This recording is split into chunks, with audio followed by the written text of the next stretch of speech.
Tema de hoje: quando nos apaixonamos pela coisa errada. Pois é possível a gente se apaixonar pela coisa errada. Eu li uma história de uma menina, 14 anos de idade, se apaixonou por um ladrão. Na verdade, ela não sabia que ele era ladrão, mas se apaixonou, conheceu na escola e vendo que o rapaz era envolvido com criminalidade, por amor a ele se envolveu em crimes. E eu li um diálogo de uma juíza no momento da condenação daquela criança, vamos dizer assim, ou daquilo que seria imputado sobre ela, mostrando o coração daquela juíza de ver como uma menina tinha se perdido em seus caminhos porque se apaixonou, no caso, pela pessoa errada. Da mesma maneira, nós também podemos nos apaixonar pela coisa errada. Deixa eu voltar só um pouquinho. É possível você se apaixonar pela pessoa errada. Você vê isso em Salomão, por exemplo. Inclusive, se apaixonando por diversas ao mesmo tempo. É possível. Da mesma maneira como o seu coração pode se apaixonar pela pessoa errada, também você pode se apaixonar pela coisa errada, que é o nosso tema de hoje. E a idolatria, tão condenada nas Escrituras Sagradas, é isso. É quando nós nos apaixonamos por outros deuses. Parece que não casa muito com a nossa geração essa coisa de, Nésio, idolatria hoje está por fora. Você acha que um jovem da universidade e tudo mais, estudado, vai se apaixonar por uma estátua de madeira, achando que aquilo é um Deus para ele? Meu querido, não se engane. A idolatria tem suas diversas formas e não tem a ver especificamente com se prostrar diante de algum ídolo. Mas o pecado da idolatria é quando você não percebe que o seu coração permitiu que outras coisas ou pessoas tomassem o lugar de Deus na sua vida. Jesus disse até mesmo que até o dinheiro pode vir a se tornar um Deus para você. Mas quando ele fala dinheiro, é mais do que simplesmente o papel moeda. Ter dinheiro é ter poder, ter dinheiro é você ter destaque, ter dinheiro te traz sucesso, e essa ganância por isto pode afastar o seu coração da simplicidade e pureza que são devidas a Cristo. Jesus diz isso em Mateus, no capítulo 6, no versículo 24, o texto diz assim: um servo não pode servir a 2 senhores ao mesmo tempo, pois vai rejeitar um e preferir o outro, ou será fiel a um e desprezará o outro. Vocês não podem servir a Deus e também servir ao dinheiro. Eu quero ver esse texto também agora na versão de Lucas. Veja comigo, Lucas 16, versículo 13. Ninguém pode servir a 2 senhores, porque ou há de aborrecer-se de um e amar o outro, ou se devotará a um e desprezará ao outro. Não podeis servir a Deus e às riquezas. Nota que o texto aí fala de você não consegue se devotar a um e devotar ao outro ao mesmo tempo, porque ou você vai se devotar a um e você vai desprezar o outro. É interessante notar porque é isso que pode acontecer com você, de você se devotar a outros assuntos, se devotar a outras áreas da sua vida e você vai abandonar, aborrecer, deixar de lado o outro, que seria quem? Deus. É interessante, se Jesus falou isso, e Jesus falava se dirigindo aos seus discípulos, se 2 evangelistas que escreveram praticamente 50 anos depois de Jesus ter dito, e eles registraram isso, é porque esse assunto é muito importante para a igreja. Por que você acha que Deus preservou isso no Evangelho para nós lermos hoje? Porque esse é um perigo para a igreja, esse é um perigo para pastores, esse é um perigo para líderes, e são muitos líderes que acabam se pervertendo por causa da fama e por causa do dinheiro. Isso não é novidade. Nos tempos de Paulo apóstolo, por exemplo, ele alertava sobre aqueles que buscavam lucro no desempenho do ministério. Muitas pessoas pensam que é coisa dos nossos dias, que algumas pessoas usam a igreja para ganhar fama, usam a igreja para ter poder político, usam a igreja para ter dinheiro. Isso já existia lá nos tempos de Paulo, que combate bastante a isso. Há um texto, por exemplo, que eu quero ler em 2 traduções, um trecho do texto, que está em 2 Coríntios, no capítulo 2, no versículo 17, que diz assim: porque nós não estamos como tantos outros mercadejando, eu gosto dessa expressão, por isso que eu usei uma expressão antiga, mas fazendo da igreja um mercado, fazendo da palavra de Deus uma troca de dinheiro, uma troca de valores, mercadejando a palavra de Deus. Na tradução da NVI diz assim: ao contrário de muitos, não negociamos a palavra de Deus visando lucro. Antes, em Cristo falamos diante de Deus. Isso é um importante. Estou falando diante de Deus.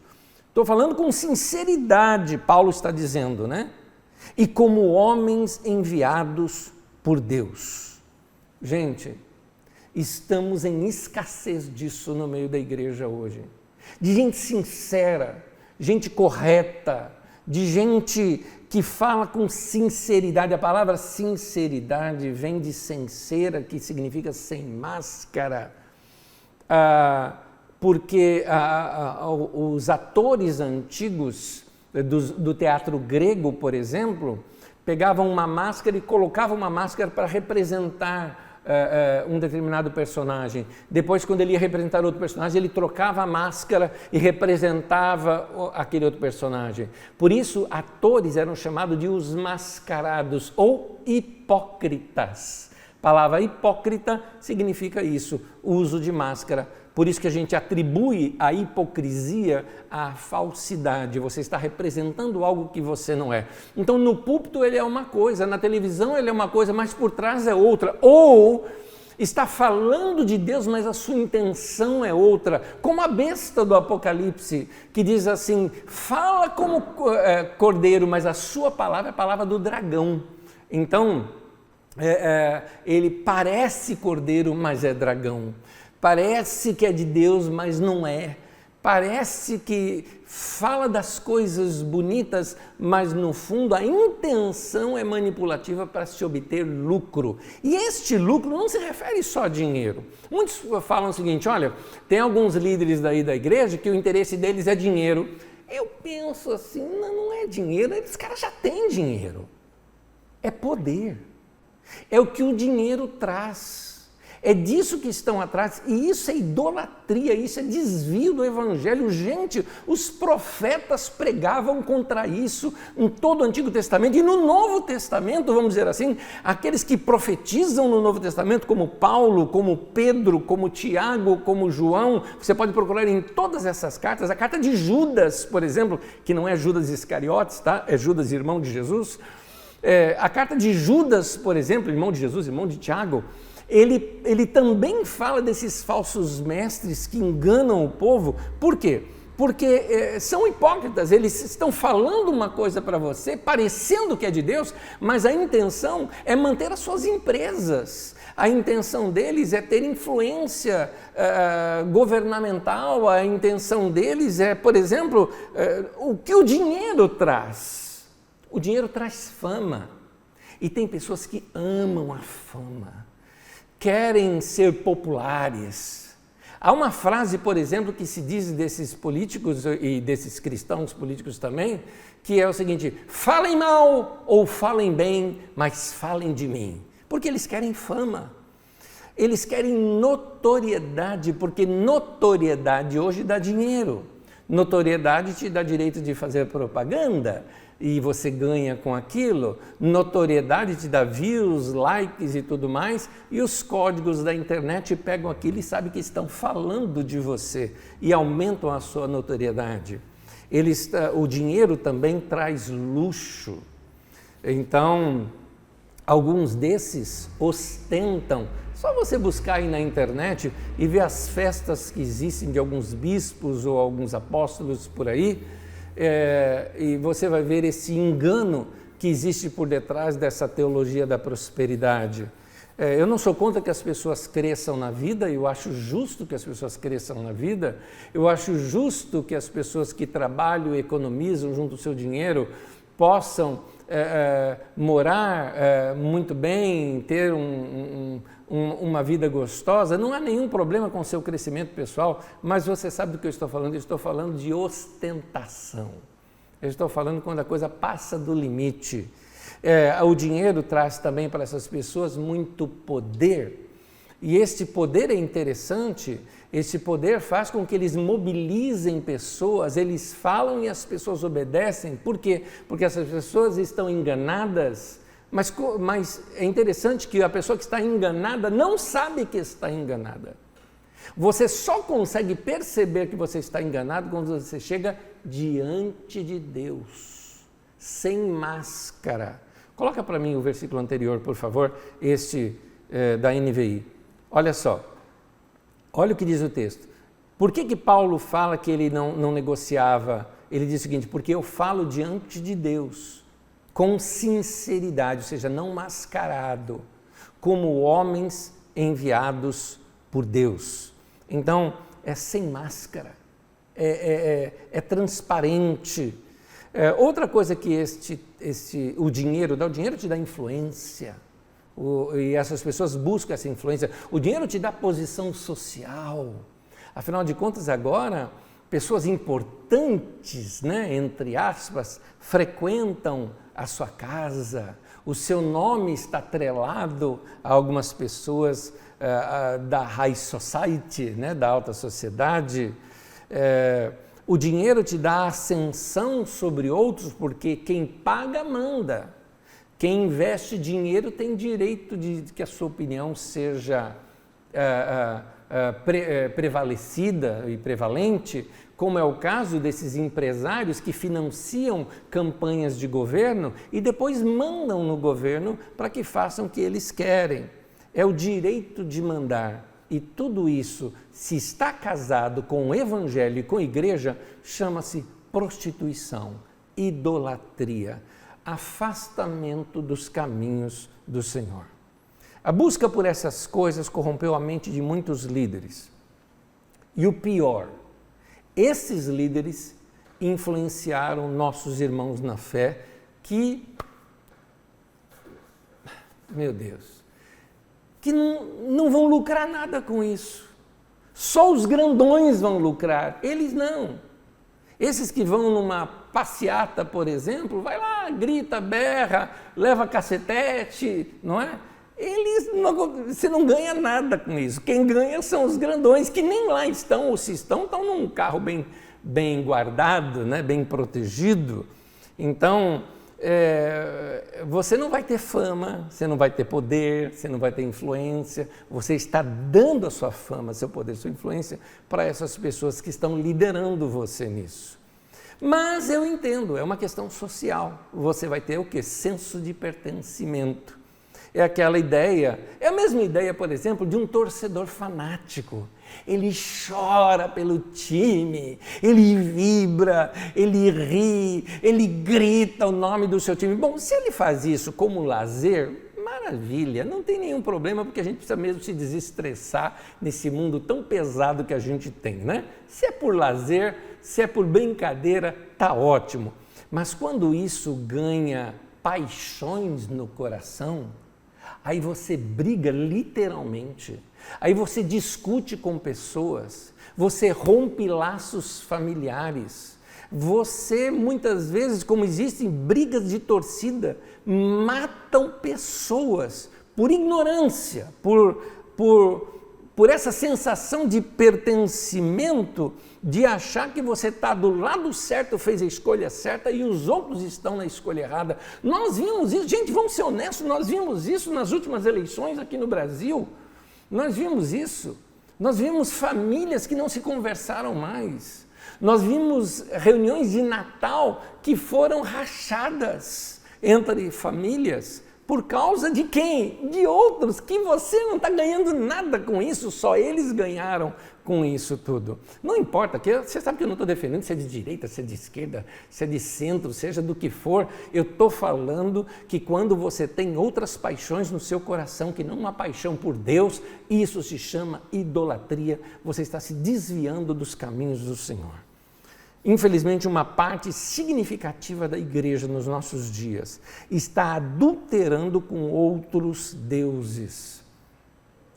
Os pastores precisam voltar para o Evangelho. Esses dias eu vou confessar uma coisa para vocês. Eu li um tweet de um pastor bem conhecido aqui no Brasil, que eu conheço também ele, conheço a igreja de sua origem, ele era um pastor de jovens e tudo mais. E ele simplesmente comparou as brigas de direita e esquerda no Brasil como Elias e os profetas de Baal. A minha vontade era falar o seguinte: querido irmão, se arrependa, volta para o Evangelho. Você se desviou das palavras de Deus. A política corrompeu o seu coração e o seu caminho. Volta para as Escrituras. Mas tem um velho corinho que eu aprendi, meu querido, agora estou falando para mim, tem um velho corinho que eu aprendi na minha escola dominical, que dizia: cuidado mãozinha onde toca, pezinho por onde anda, e eu cantei para mim: cuidado dedinhos com que tecla. Então eu não teclei, deixei isso para lá, preferi ficar calado. Como o profeta Isaías, que numa época tentando alertar o rei da sua ignorância, do que ele estava fazendo, tentando acordar o rei daquilo que era o rei Acaz, ele percebe que era melhor ficar de boca calada. Então, por isso que eu falo hoje com os membros da nossa comunidade, porque aí são meus filhos na fé. São aqueles irmãos e irmãs a quem eu tenho a responsabilidade de que, como um pai espiritual, assim como eu educo meus filhos, eu também preciso educar os meus filhos na fé. Então, cuidado, tem muito líder por aí, no meio até da igreja cristã, que eles precisam retornar ao Evangelho. Eles estão defendendo causas violentas que o Evangelho condena. Eles não conseguem defender algumas posturas deles baseados no Evangelho de Jesus, nas palavras de Jesus. Não expressa amor, causam divisão. Mas o caso é que, causando divisão e fazendo muito barulho, eles ganham seguidores com isso, seguidores semelhantes a eles. E junto com esses seguidores vem o quê? Lucro, dinheiro, poder, influência. Eu prefiro, ao invés então de eu dizer essas coisas, que tal nós lemos na Bíblia Sagrada? Há textos da Bíblia Sagrada que iluminam, lembra? Lâmpada para os meus pés e luz para os meus caminhos. Ela ilumina o meu caminho para que eu possa andar. Que a luz das Escrituras Sagradas ilumine hoje o nosso caminho aqui para compreendermos esse momento de corrupção espiritual. O problema da corrupção do Brasil não é só de dinheiro, é de poder, de influência, e também nesse momento está sendo uma corrupção espiritual, levando essa nação a adorar outros deuses que não é o nosso Senhor. Então, eu quero ler com vocês textos das Escrituras Sagradas. Acompanhe a leitura comigo e veja se vocês conseguem também ter o seu caminho iluminado, como eu tive o meu coração e o meu caminho também iluminado. 2 Timóteo, capítulo 2, versículo 22 ao 26. Vamos ali. Diz assim o texto: E você, Timóteo, fuja das paixões da mocidade. Uma pausa. Paulo está escrevendo para um rapaz. Esse rapaz era discípulo dele. Timóteo passou a ser um líder no meio da igreja de Éfeso, uma megalópole daquele tempo. E Paulo precisava orientar esse jovem discípulo e líder da igreja nos caminhos que ele deveria seguir e alertando-os de alguns cuidados que ele deveria tomar. Quando o texto fala fuja das paixões da mocidade, o que você pensa? Você pensa paixões da mocidade? Sexo, a mulherada, é isso que Paulo está falando para Timóteo tomar cuidado. Eu vou dizer que não. Pelo contexto todo, não é disso que Paulo está falando. Porque eu acredito que Timóteo já tinha uma vida santa, senão ele não estaria no ministério. Então, quando Paulo fala, é interessante que não manda enfrentar, ele fala, foge, fica longe. E você vai notar de que Paulo manda ele ficar longe, ou melhor, de quem Paulo manda Timóteo ficar longe. E eu quero ler dentro do contexto bíblico. Vamos lá? Quero ler de novo. E você, Timóteo, fuja das paixões da mocidade e procure viver uma vida correta, com fé, amor e paz, junto com os que com um coração puro pedem a ajuda do Senhor. Fique longe das discussões tolas e sem valor, pois você sabe que elas sempre acabam em briga. O servo do Senhor não deve andar brigando, mas deve tratar todos com educação. É interessante, eu não tenho visto isso em alguns servos do Senhor, assim chamados, né? Nesse tempo. O servo do Senhor não deve andar brigando, mas deve tratar todos com educação. Deve ser um mestre bom e paciente, que corrige com delicadeza aqueles que são contra ele. É interessante notar que o texto não está dizendo que o servo do Senhor não deve tocar nesses assuntos, como algumas pessoas me acusam de vez em quando, falam, Neto, você não deveria falar sobre isso. Como não? Está na Bíblia. Eu preciso falar sobre essas coisas, mas eu preciso corrigir. A questão é como você corrige. Então, a Bíblia me ensina que eu devo corrigir, mas corrigir com delicadeza aqueles que estão fugindo desse mandamento do Senhor. Vamos aqui voltar à leitura. Pois pode ser que Deus dê a eles a oportunidade de se arrependerem e de virem a conhecer a verdade. E assim, voltarão ao seu perfeito juízo. Note, essas pessoas perderam o juízo, perderam a capacidade de raciocinar e escaparão da armadilha do diabo. É assim que a Bíblia chama essas pessoas que se desviaram do Evangelho. Perderam, caíram na armadilha do diabo, que os prendeu para fazerem o que ele quer, que o diabo quer. 2 Timóteo agora no capítulo 3, do versículo 1 ao versículo 5, o texto diz assim, lembre disto, nos últimos dias haverá tempos difíceis, pois muitos serão egoístas, avarento é esse amor ao dinheiro, à fama, orgulhosos, vaidosos, xingadores, ingratos, desobedientes aos seus pais, e não terão respeito pelo Evangelho. Não terão amor pelos outros. Nota, o não respeito pelo Evangelho é não ter amor pelos outros. E aí diz como? Serão duros, caluniadores, ou seja, fala fake news, fala mal, inventa coisa desde que prejudique o inimigo dele. Incapazes de se controlarem, eles não conseguem ficar calados, não conseguem ficar sem xingar, sem brigar nas redes sociais. Continua aqui, violentos, verdade, alguns ameaçam até de morte algumas pessoas, e inimigos do bem, serão traidores, atrevidos e cheios de orgulho. Amarão mais os prazeres do que a Deus. E o prazer aqui talvez nem se refira, pelo que eu estou vendo aqui no contexto, nem se refira a contexto sexual, né? Me parece aqui que está falando desse prazer de falar, de brigar, da vaidade, não é? Amarão mais os prazeres do que a Deus. Parecerão ser seguidores do Evangelho. Parecerão. Mas, com as suas ações, negarão o verdadeiro poder dele. Olha o que Paulo diz. Fique longe dessa gente.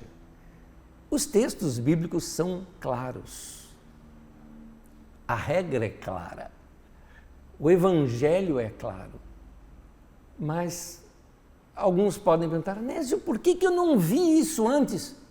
Porque você não lê as Escrituras mais. Você lê mais recado de WhatsApp do que Escritura. Estou exortando você, meu irmão, estou querendo trazer você para perto. Você fica mais tempo em rede social do que enchendo o teu coração de coisa boa. Se a boca fala do que o coração está cheio, com o que você está enchendo o teu coração, meu irmão? Eu tenho mais texto para ler para vocês. Vamos ler a Bíblia? 1 Timóteo capítulo 6, do 3 ao 11. Ensine e recomende essas coisas. Está aí, é o que eu estou fazendo hoje aqui com vocês. Se alguém ensina alguma doutrina diferente, é importante eu explicar isso aqui para vocês. A palavra doutrina na Bíblia Sagrada é a palavra didaquê. A palavra, ou didascalia, né, em sua variante. E a palavra doutrina se refere a ensinos práticos de vida cristã. Diz que eles perseveravam na doutrina dos apóstolos em Atos 2,42. Mas no livro de Tito, no capítulo 2, por exemplo, fala da sã doutrina. Ele fala para Tito, Tito, fala o que convém à sã doutrina. E ele diz ali o que é sã doutrina. Mostra como o cara vive dentro de casa, como ele trata a esposa, como que a esposa trata o marido, como que os pais tratam os filhos, como é que você se comporta com seus patrões, como é que o patrão trata o empregado. Tudo tem a ver com relacionamento à sã doutrina. A sã doutrina significa que é uma doutrina saudável, um ensino saudável. Sã doutrina é a cultura do reino de Deus. A cultura do reino de Deus é ser manso e humilde como Jesus. A cultura do reino de Deus é ser bom, ser cheio de fé e do Espírito Santo como Barnabé. É ser gente boa, ajudar as pessoas, amar a Deus, amar o próximo, socorrer o necessitado. A sã doutrina é isso, gente. A sã doutrina, a Bíblia fala em Tito capítulo 2 que a sã doutrina é com palavras saudáveis, com palavras que produzem algo bom, que edificam a vida das pessoas. Isso é doutrina. Se alguém não segue esse comportamento, está negando o Evangelho. Porque hoje em dia qualquer um se diz cristão. Tem gente que falou, por exemplo, não, se converte, vai lá, batiza, levanta a mão, aparece nos cultos, mas faz filme pornográfico, por exemplo. Então, é incoerente tudo isso, é incoerente. A doutrina nos mostra que o nosso estilo de vida tem que ser coerente com as palavras que nós ensinamos, pregamos, vivemos ou que declaramos acreditar. E Paulo está dizendo para Timóteo, ensine e recomende essas coisas. Volto à leitura. Se alguém ensina alguma doutrina diferente, ou seja, um comportamento diferente, que não concorda com as verdadeiras palavras do Senhor Jesus Cristo, que ensina a amar o próximo, se alguém bater na face vira outra, ensina até a amar e orar pelo inimigo, e com os ensinamentos do Evangelho, essa pessoa está cheia de orgulho e não sabe nada. Discutir e brigar a respeito de palavras, como é uma doença para essas pessoas. É interessante, o texto está dizendo que esse indivíduo é doente, ele é doente da cabeça.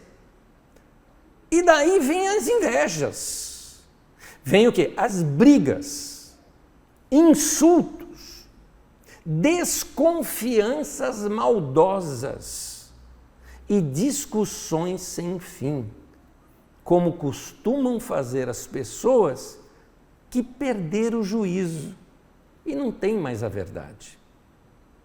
Essa gente pensa que a religião é um meio de se enriquecer. É claro, Paulo dá um outro lado, é claro que a religião é uma fonte de muita riqueza, mas é outro tipo de riqueza, ele diz aqui, mas só a pessoa que se contenta com o que tem. O que foi que trouxemos para o mundo? Nada. E o que vamos levar do mundo? Nada. Portanto, se temos comida e roupas, fiquemos contentes com isso. Porém, os que querem ficar ricos caem em pecado. Ao serem tentados e ficam presos na armadilha de muitos desejos tolos, que fazem mal e levam as pessoas a se afundarem na desgraça e na destruição, pois o amor ao dinheiro é a fonte de todos os tipos de males. E algumas pessoas, por quererem tanto ter dinheiro, entenda aqui, dinheiro, fama, poder, tá próximo dos poderosos, influência, não é? Quem quer isso tudo, de querer tanto isso, diz aqui o texto, se desviaram da fé. Por quê? Venderam a alma, venderam o coração, negociaram e encheram a sua vida de sofrimentos. Mas você, meu irmão querido, você, minha irmã querida, homem e mulher de Deus, fuja, diz o texto, fuja, diz o texto, eu completo, delete, cancele, saia, bloqueie, saia, fuja de tudo isso, mude de canal. Viva uma vida correta, de dedicação a Deus. Não se dedique a homens, não se dedique a partidos, se dedique a Deus, de fé, de amor, de perseverança e de respeito pelos outros. Tá aí. Nós estamos em tempos tão difíceis no nosso Brasil. Primeiro que o Brasil já vem de uma ebulição de problemas. Recentemente eu passei pela Praça da Sé, em São Paulo, e eu fiquei abismado com a miséria que está a nossa nação. E ali, eu não estou falando da Cracolândia, que as pessoas estão lá por causa do vício em drogas. Eu estou falando lá da Praça da Sé, que não tem a ver com droga. É gente sincera que está procurando emprego. Você vê que a gente tudo arrumadinho, esperando uma chance de um emprego para ir atrás de um emprego, morando em tenda, morando em barraca, lá na Praça da Sé. Famílias inteiras ali.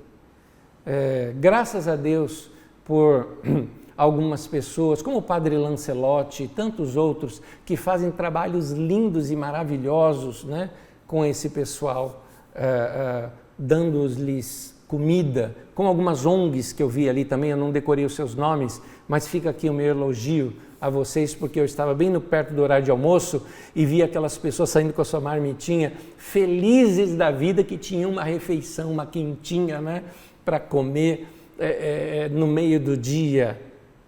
O que isso nos mostra? Que o nosso país está desgovernado, que a nossa economia está ruim e está em ruínas. E isso tudo faz o que com a gente? Vamos sair para as ruas, vamos fazer alguma coisa, ou com alguns que são mais violentos, vamos quebrar tudo, vamos invadir tudo. Meu querido, foge disso. Esse não é o caminho para você.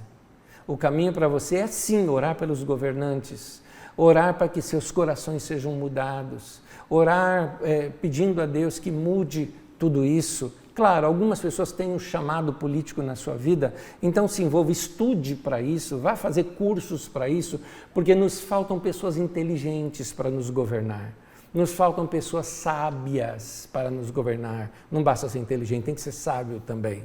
Então aqui não importa se é direita, esquerda, de centro, não estou defendendo nenhuma dessas posturas, não importa qual. Eu quero dizer o seguinte, se a sua paixão por política é fanática, o fanatismo segue o teu entendimento. Como um torcedor fanático de futebol, que na hora do vamos ver, pega um pedaço de pau, um cabo de bandeira e senta na cabeça do outro torcedor, simplesmente porque está do outro lado, né? Então, por que isso aconteceu? Porque se apaixonaram pela coisa errada. Entendeu essa introdução do nosso... É só introdução isso aqui, tá? Do nosso tema de hoje? Vamos lá. Quando nos apaixonamos pela coisa errada. Agora vamos ao ensino de qual é o caminho de volta.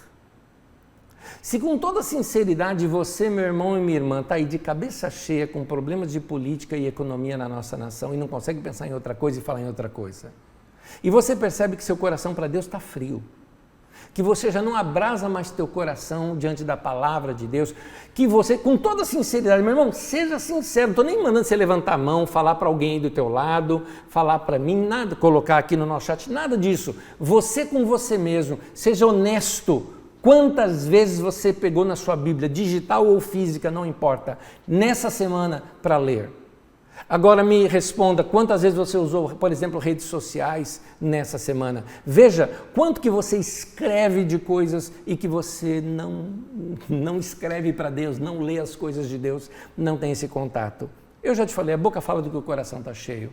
Por isso que às vezes a nossa fala fica vazia.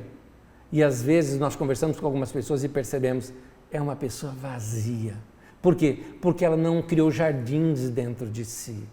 Um jardim tem que ser muito... Porque o texto de Gênesis, quando fala que a função do homem e da mulher na terra era cuidar do jardim, é porque é isso que temos que fazer, criar jardins dentro de nós. E um jardim se faz com cuidado, um jardim se faz com delicadeza, um jardim se faz com perseverança. É assim que a gente tem que fazer. Então, por que, meu querido, você se desviou? Porque você se apaixonou pela coisa errada. Qual é o caminho de volta? Como recuperar novamente esse amor por Deus e o amor pela igreja verdadeira? Existe a igreja verdadeira. Não estou falando de um local de reunião, mas a igreja de Jesus em si. O único caminho é o caminho do arrependimento. A palavra arrependimento significa mudança de mente, metanoia. Uma mudança de atitude, uma mudança de paradigma. Vou mudar minha maneira de pensar. Em outras palavras, eu vou mudar meu comportamento. Chega! Como se fosse eu falando comigo mesmo, eu diria, chega, Anésio, para! Para de ficar buscando essas coisas, para de ler isso que você está lendo, fecha esses canais, para de ouvir essas pessoas, se daqui te perturbou demais, bloqueia, sai.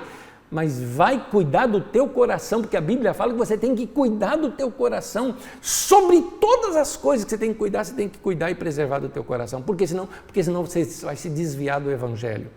E o caminho de volta, a Bíblia nos diz como que se faz. Apocalipse capítulo 2, versículo 5 diz assim: lembre-se de onde caiu, arrepende-se e pratica as obras que praticava no princípio. Está aí. Meu irmão, você perdeu o primeiro amor? Qual era ele? Como você era antes que não é hoje? Lembre-se de onde caiu, onde foi, aonde isso começou a mudar. Quem você começou a ouvir que começou a mudar o teu coração e afastar o teu coração para longe de Deus? Que falso profeta você está dando ouvido, meu irmão? Se arrepende, muda. Quem que está desviando os teus caminhos? Que paixão é essa que entrou na tua vida que está desviando você dos caminhos do Senhor? Que adultério espiritual é esse que você está cometendo, que está te afastando dos caminhos do Senhor? Volta, meu irmão, lembre-se de onde você caiu. Lembra lá do ponto, puxa, até ali eu tinha um coração tão sincero com Deus, mas eu comecei a fazer isso, eu comecei a andar com tal pessoa. As más companhias corrompem os bons costumes. Eu gosto de até recortar esse texto dizendo assim, as más companhias corrompem, diz o texto bíblico. E o texto diz, arrepende-se, muda de pensamento, muda o teu caminho e pratique as obras que você praticava no princípio. Meu irmão, eu volto aqui, o que você praticava? Lembra lá daquele tempo que você estava apaixonado por Deus? Eu te pergunto, o que você fazia naquele tempo que hoje você não faz? Eu quero te dar 3 sugestões, simples, básicas, práticas, que você pode começar a praticar hoje mesmo. Primeiro, volte a ler a Bíblia com paixão. Como eu costumo dizer, você fica mais tempo nas suas redes sociais do que lendo as Escrituras. Eu não estou falando para você ser um fanático, eu não estou falando para você ser uma pessoa, desligado do mundo, que você viva numa bolha. Não estou dizendo isso, meu irmão. Você está diante de uma pessoa que ama ler, eu leio bastante, eu leio de tudo. Mas eu vou te dar um conselho. Uma pessoa uma vez me perguntou o seguinte, Anésio, você está dizendo para afastar de pessoas ruins, mas como é que eu vou levar o evangelho para aquela pessoa se eu vou me afastar dela? Esse é o ponto. Minha questão é o seguinte, na nossa vida, ou você influencia, ou você está sendo influenciado. Se você está sendo influenciado, se afaste. Mas se você está conseguindo influenciar, se aproxime. Agora, quem é que consegue influenciar? Nesses dois aqui, quem influencia quem? Quem estiver mais cheio, influencia o outro. Mais cheio de coisas boas, influencia o outro. Agora, se o outro com coisa ruim é mais cheio de coisa ruim do que você de coisa boa, ele vai influenciar você. Então, encha teu coração primeiro. Como é que você quer sair para a obra despreparado? Como é que você quer trazer as pessoas para o Evangelho quando nem você está andando direito no Evangelho? Então, cuida de você. Encha teu coração. Vai se encher com o Espírito Santo. Jesus mesmo falou para os discípulos, fiquem em Jerusalém até que do alto vocês sejam revestidos de poder. Aí vocês podem sair para pregar o Evangelho, entendeu? Ele falou, vai pregar o Evangelho, mas fique em Jerusalém até que do alto seja revestido de poder. Então, meu irmão, vai se encher com o Espírito Santo primeiro, senão você vai passar o quê para as pessoas? Então, não tem problema ler sobre tudo. Gente, essa semana eu estudei de tudo. Eu estudei sobre planetas, eu estudei sobre possibilidade de vidas em outros lugares. Essa semana eu estudei um pouco de arqueologia, eu estudei história. Eu vou ter que estudar um pouquinho da história do Brasil para entender um pouquinho melhor a nossa nação. Essa semana eu li sobre política, eu li um filósofo chinês que está fazendo uma grande revolução também no pensamento, trazendo uma análise sobre essa nossa atual sociedade. Reli algumas coisas de Bauman, um filósofo também contemporâneo, que fala sobre a nossa sociedade líquida. Veja, tudo isso não tem a ver com a Bíblia. No entanto, eu estou tão cheio da palavra de Deus que eu também posso ler essas coisas. Agora, se você quiser saber o que eu li da palavra de Deus, meu irmão, eu levaria muito tempo aqui para falar isso com você. Porque eu leio as Escrituras, eu amo as Escrituras, eu encho meu coração com as Escrituras Sagradas, por isso eu quero te falar das Escrituras e te trazer para esse caminho. Então, meu irmão, quando você fica falando mais de política do que da Bíblia, isso te deixa seco, isso te deixa indiferente e você vai começar a brigar com pessoas por causa das suas posições e das suas posturas. Na verdade, você perdeu o coração e a paixão por Deus e pela palavra, porque você está seguindo a outros deuses. Vamos lá, o tema de hoje de novo, você deixou seu coração a se apaixonar pela coisa errada. Então, quando a gente se apaixona pela coisa errada, é isso que acontece. Então, proteja teu coração. Teu coração tem que ser protegido. É como aquela velha história da plantinha, né, que a gente já conhece. O amor é assim, a paixão é assim. A paixão ela tem que ser regada, a paixão ela tem que ser regada todos os dias.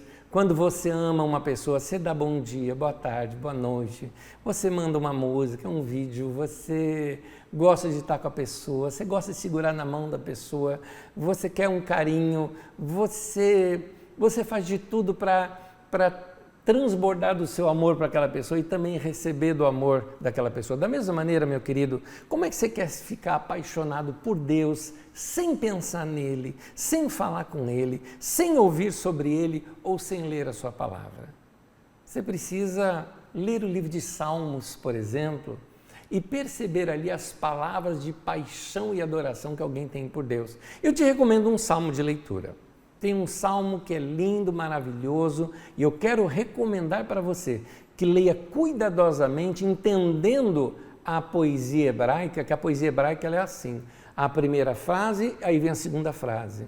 Quando entra no próximo verso, aquela primeira frase tem a ver com a primeira do outro, a segunda tem a ver com a segunda do outro, e você vai fazendo trocadilhos ali com aquelas frases. É lindo isso. E eu te recomendo um salmo, o número dele é 119. Pega esse salmo, número 119, estou falando aqui da Bíblia protestante, na Bíblia católica me parece que é um outro número, mas no Salmo 119, procure esse salmo na sua Bíblia, ele é um salmo, ele é feito em acróstico, ou seja, ele pega o alfabeto hebraico, Aleph, por exemplo, e aí ele traz todo uma poesia em cima daquilo. Aí ele muda para a letra seguinte, depois a letra seguinte, depois a letra seguinte, e ele começa com aquelas letras no texto original. Então é lindo, além de ser uma obra literária maravilhosa, é alguém apaixonado por Deus e por sua palavra. Por isso, você precisa voltar a ler as Escrituras, e eu te recomendo aí essa meditação no Salmo 119. Você precisa separar um tempo para isso. Essas coisas não se faz correndo. Nossa sociedade é muito agitada. E é interessante, tem pessoas que falam, Nésio, me falta tempo. Não me venha com essa. Acabamos de ter lockdown de pandemia várias vezes, aí você não tinha nada o que fazer e ainda assim você não leu as Escrituras. Então, separa um tempo agora, seja disciplinado para isso. Fique sozinho para poder ter esse tempo. E um detalhe, sem celular. E se for no celular, modo avião, sem notificações. Assim você consegue ler a sua Bíblia tranquilo, sem ser... Isso é tão importante assim que alguém precisa te contatar a qualquer hora. Meu irmão, sua vida não é um mercado. Sua vida tem que ser um templo. Procura essa mensagem que eu ensinei aqui há pouco tempo atrás. Não faça da sua vida um mercado, viu, meu querido? Sua vida é um templo para Deus. Então, sem celular, eu vou te recomendar algo. Abra sua Bíblia. Leia, por exemplo, aqueles livros poéticos que é Salmos, Provérbios, Eclesiastes, porque esses livros não dá para ler correndo. Não é aquele tipo de leitura que você faz, vai fazer uma leitura e vai passando. Não é assim. Não é um romance, não é uma aventura. Não. São textos que você tem que meditar. Talvez você leia um verso apenas e pare para pensar nele. Para deixar aquela palavra, degustar aquela palavra, deixar aquela palavra entrar no teu coração, marinar ali, não é? Meditar, degustar aquela palavra. Ou leia os evangelhos e entre nas histórias de Jesus. Mas, meu querido, vá alimentar teu espírito com a palavra de Deus. Alguns de vocês estão raquíticos, espiritualmente falando, porque o teu coração não tem sido bem alimentado. Por falar em Salmo 119, deixa eu te mostrar um trechinho dele. Um trechinho do Salmo 119 diz assim, Salmo 119, do versículo 97 ao 105, diz assim: quanto eu amo a tua lei. É importante você saber que nesse texto ele coloca como sinônimo de palavra de Deus, lei, mandamento, testemunhos, preceitos, juízos, tudo isso é a mesma coisa, está falando da palavra de Deus, ok? Então vamos lá. Quanto amo a tua lei, é a minha meditação todo dia, ou seja, eu penso nela ao longo do dia, é ela que enche o meu coração, não são essas outras coisas, é a lei do Senhor. Os teus mandamentos me fazem mais sábio que os meus inimigos, porque os mandamentos do Senhor, eu os tenho sempre comigo. Compreendo mais do que todos os meus mestres, porque medito nos teus testemunhos. Sou mais prudente que os idosos, porque guardo os teus preceitos. De todo mau caminho desvio os pés para observar tua palavra. Não me aparto dos teus juízos, pois tu me ensinas. Ele ensina pela palavra, não é? Quão doces são as tuas palavras ao meu paladar, mais que o mel à minha boca. Por meio dos teus preceitos, consigo entendimento. Por isso, detesto todo caminho de falsidade. Lâmpada para os meus pés é a tua palavra e luz para os meus caminhos. Olha só o que a palavra de Deus vai fazer comigo e com você, meu querido. A palavra de Deus me torna sábio. Às vezes a gente pede tanta sabedoria, a palavra de Deus vai me tornar assim. A palavra de Deus me faz eu compreender mais do que meus mestres, inclusive a palavra de Deus me faz eu saber mais do que meus inimigos. Eu não caio em arapuca porque eu tenho a palavra de Deus que está ali direcionando a minha vida, falando dentro de mim. Na leitura das Escrituras, Deus fala comigo e me torna um homem prudente, porque eu tenho a sabedoria de Deus por trás de mim. Assim pode ser com você, lendo as Escrituras. Deus ensina você, Deus fala com você através das Escrituras, diz esse texto. Nesse texto também fala que a leitura da palavra de Deus, quando a gente lê com esta vontade de aprender, ela é doce ao paladar. O que está dizendo? É gostoso. Estou te falando, meu irmão, pega o Salmo 119 e vai ler tranquilo, com tempo. É gostoso. Por meio dos teus preceitos, diz o texto, consigo entendimento. A palavra ali é a mesma palavra para discernimento. eu aprendo a ter discernimento, eu aprendo a perceber as arapucas do mundo por causa que eu tenho a palavra de Deus dentro de mim. Por isso o Salmo 119, 105, vou ler agora numa outra versão, diz assim: a tua palavra é lâmpada que ilumina meus passos e luz que clareia o meu caminho. Portanto, meu irmão, volte a ler a palavra de Deus, volte a se dedicar à palavra de Deus, leia a palavra de Deus apaixonadamente. Segundo conselho que eu quero te dar: volte a orar de coração aberto. Note que eu disse de coração aberto, por quê? Porque a oração vai mudar você. Meu irmão, a oração não muda Deus, a oração muda a gente. Sou eu que preciso de oração, não é Deus que precisa de oração.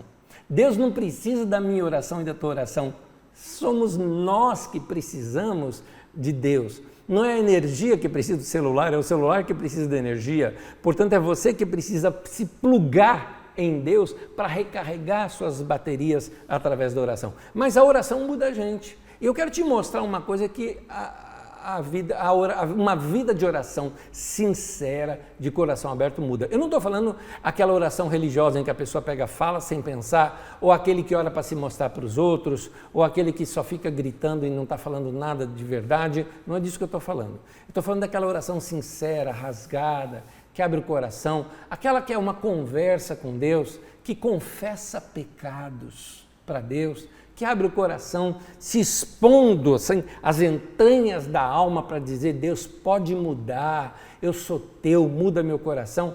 Há algo que acontece com essa pessoa. Quem ora dessa maneira, uma das coisas que essa oração vai alterar em você, a vida de oração te torna uma pessoa mais dócil. Ser dócil é ser sereno. E aqui eu queria que você guardasse uma palavrinha importante que a oração te produz: serenidade.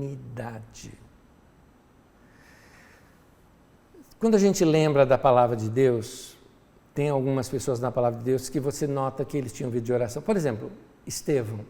No capítulo 7 de Atos dos Apóstolos, conta a história de Estevão. E Estevão foi um homem que morreu de uma maneira muito cruel. Apedrejaram a ele.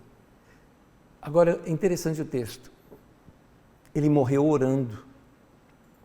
Num momento mais cruel na sua vida, de gente matando-o à pedrada, e ele orando, ele continuava com o coração dócil. Isso mostra alguém que estava perto do trono de Deus, tanto que ele viu o Senhor em pé diante do trono. Na Bíblia inteira, Deus está sentado no trono. Na morte de Estevão, Deus fica em pé para recebê-lo. Quando você vê Jesus na cruz, insulto, machucaram, zombaram, criticaram, traíram, abandonaram, e o coração dele ainda continuava dócil, porque ele diz: Pai, perdoa-lhes, eles não sabem o que fazem. Como é que alguém pode ter tal controle assim numa hora dessas? Como é que alguém consegue ter tal serenidade num momento assim, quando você no trânsito já quer derrubar alguém, já quer bater em alguém, já quer bater no carro do outro ou fechar o carro do outro, ou numa discussão em casa você já quer tacar um prato na cabeça de alguém. E esses daqui, sendo agredidos injustamente, não revidaram. O que é que aconteceu com eles? O que produziu isso neles? Serenidade. Essa serenidade veio de onde? Desse tempo de oração, dessa comunhão com Deus que tinha. Há um texto na Bíblia Sagrada, em Provérbios 17, no versículo 27, que diz assim: quem retém as palavras possui o conhecimento, e o sereno de espírito é homem de inteligência. Lembra que eu te falei de que a poesia hebraica, ela trabalha trocando as frases? Então é o seguinte: o sereno de espírito é homem de inteligência, quem retém a palavra possui conhecimento. Vamos trocar. O sereno de espírito é gente que realmente conhece. E quem é inteligente retém as palavras. O sereno de espírito é de atitude serena, sabe reter as palavras e não é estourado. E tem mais, gente assim tem conhecimento e é inteligente. Aí eu te pergunto, qual que é o contrário disso? Eu coloquei o texto no modo contrário aqui. O tolo não controla as suas palavras. Portanto, se você conhece alguém que não controla as palavras, fala sem pensar e fala o que quer falar mesmo, a Bíblia tem um nome para este, chama-se de tolo. E diz que é deficiente no conhecimento, ou seja, não é inteligente. Tem deficiência, sabe? De cognição. Não é inteligente. Porque quem tem inteligência, de fato, usa a inteligência que tem para construir relacionamentos. A pessoa fala pouco, ela briga menos, tem inteligência interpessoal. Mas de onde vem isso? Porque ela ora mais que os outros. Ela tem comunhão com Deus. Você vai notar algo. Quem ora de coração aberto, que se deixa ser tratado por Deus, é sereno. E aprende a ter um controle melhor daquilo que fala. Então, a pessoa que ora, ela é mais dócil. A pessoa que ora, que tem comunhão com Deus, nas escrituras ou na oração, ela tem serenidade. É um homem, é uma mulher serena. Pessoa que ora tem mais tranquilidade. Uma revisão antes de nós partirmos para o terceiro ponto. Primeiro, volte a ler a Bíblia com paixão. Segundo conselho, volte a orar de coração aberto. E o terceiro e último, volte a cantar para Deus e deixa-se apaixonar novamente. Faz canção para Deus. Você já fez alguma vez? Uma canção. Faça seus próprios salmos. Os homens da Bíblia escreveram salmos porque eles fizeram seus próprios salmos. E os salmos deles abençoaram a gente. A gente canta canções hoje que são inspiração de outros irmãos. Pode ser canção, mas pode ser poesia. Por que você não pode fazer uma poesia para Deus? Ou simplesmente um escrito, mas que vem do coração. Ou um diálogo aberto entre você e Deus. Ou como alguém já fez, que tal escrever uma carta para Deus? Eu acredito que as canções de Davi eram assim. Era alguém que era tão apaixonado por Deus que ele pegava e registrava. Inclusive, algumas delas eram só letras. Às vezes a gente fala das canções de Davi, mas algumas ele não tinha nem música para aquilo. Ele até emprestava a melodia de uma outra já existente. Ele estava com uma melodia na cabeça, ele botava uma letra naquela lá. Tanto que você vai ver isso no livro de Salmos. Ao mestre de canto, de acordo com a canção Os Lagares, né? Por exemplo. Então, ele lembrou daquela canção, Os Lagares, e falou, mestre de canto, canta com aquela melodia essa letra que eu coloquei nela aqui. E fica aquela canção linda e gostosa de cantar. É assim. Meu irmão, eu tenho um conselho para te dar. Volta a cantar aquelas canções que antes mexiam com a sua alma. Quais eram elas? Quais eram elas? Alguns hinos antigos que eu gosto de cantar. Eles mexem com o meu coração. Eu me lembro uma vez, vou contar uma aqui para vocês.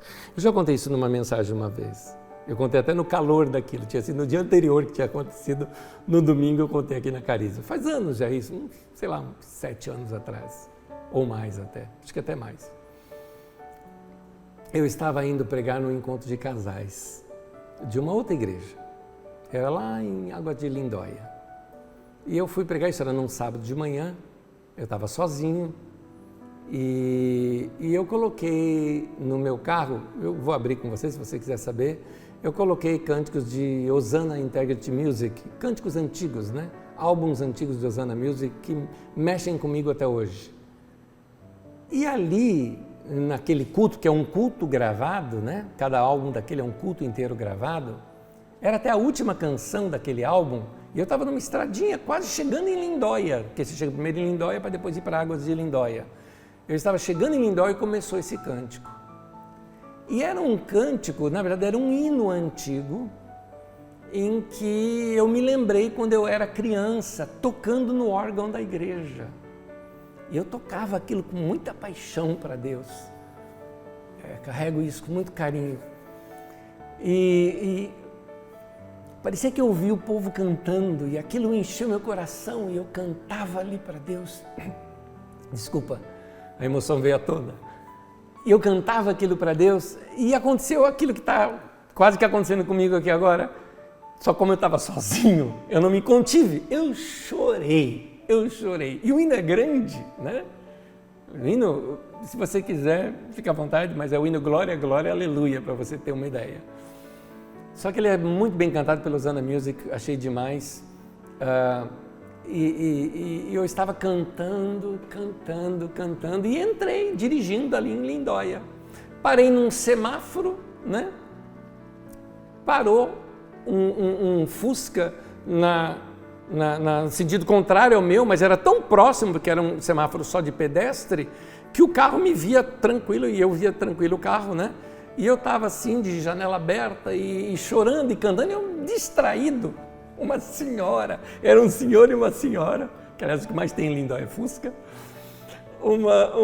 A senhora pegou, naquele momento eu cruzei o meu olhar com ela, ela olhou para mim, me viu assim, talvez vermelho, chorando e tudo mais. Eu me lembro da cena até agora, daquela mulher que ela olhou para mim e começou a chorar também, sem saber do que se tratava naquele momento. Abriu o semáforo, seguimos, eu até orei por aquela senhora. Eu falei, oh Deus, que ela tenha pelo menos escutado de longe que é um hino e ela possa chegar ao Senhor, ou que ela simplesmente tenha dó desse rapaz que estava chorando. O importante, meu querido, é você cantar canções que te levem a se apaixonar por Deus novamente. Quais eram essas canções? O que você pode cantar aí para Deus? Canta um cântico antigo. Canta com o mesmo coração, como se fosse um cântico novo. Faz isso. Faz dele um cântico novo ao Senhor. E aqui, Salmo de Davi. Eu quero ler com vocês. Leia comigo essa canção escrita há tantos anos atrás. Uma canção que nós cantamos hoje em dia, mas que ela tem aí 2.900 anos, talvez, em que ela foi escrita. Não com essa melodia, a melodia foi colocada recentemente, mas a letra está aqui. Salmo de número 96, do versículo 1 ao versículo 6. Diz assim: Cantai ao Senhor um cântico novo, cantai ao Senhor todas as terras, cantai ao Senhor, bendizei o seu nome, proclamai a sua salvação dia após dia. Anunciai entre as nações a sua glória, entre todos os povos as suas maravilhas. Porque grande é o Senhor e muito digno de ser louvado, temível mais que todos os deuses. Porque todos os deuses dos povos não passam de ídolos. O Senhor, porém, fez os céus. Glória e majestade estão diante dele, força e formosura no seu santuário. Oremos ao nosso Deus. Senhor, nos curvamos diante da tua grandeza, da tua glória e da tua majestade. Contemplamos a tua beleza e queremos anunciá-las a todas as etnias, a todos os povos, todas as nações, a começar dos que estão ao nosso redor. Mas queremos anunciá-las talvez até mesmo sem palavras, com as nossas atitudes de amor, pacíficas, serenas, que a gente possa viver o Evangelho, encarnar o Evangelho e que o Verbo se faça carne nas nossas vidas também, dia a dia. Em nome de Jesus nós te pedimos. Como diz a tua palavra, converta-nos, Senhor, e seremos convertidos.